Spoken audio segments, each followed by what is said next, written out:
बिस्मिल्लाहिर्रहमानिर्रहीम। अस्सलामु अलैकुम वरहमतुल्लाहि वबरकातुहू। आबिद्राजा चैनल की तरफ से आज मैं अपने दोस्तों को रसूलुल्लाह सल्लल्लाहु अलैहि वआलिहि वसल्लम का एक फरमान बताऊंगा।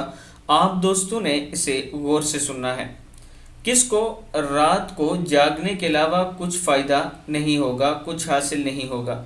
हज़रत अबू हुरैरा रज़ी अल्लाह तआला अन्हु फरमाते हैं कि रसूलुल्लाह सल्लल्लाहु अलैहि वआलिहि वसल्लम ने इरशाद फरमाया, बहुत से रोज़ेदारों को रोज़े में भूख के अलावा कुछ हासिल नहीं और बहुत से रात को क़याम करने वालों को जागने के अलावा कुछ हासिल नहीं।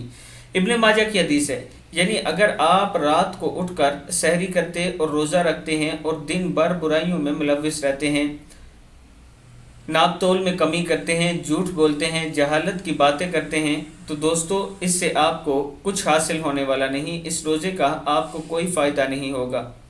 मैं अपने दोस्तों से गुजारिश करूंगा कि आप दोस्तों ने रोज़ा रखने के बाद तमाम तर बुराइयों से बचना है। इस वीडियो को आप दोस्तों ने आगे ज़रूर शेयर करना है। अस्सलामु अलैकुम वरहमतुल्लाहि वबरकातुहू।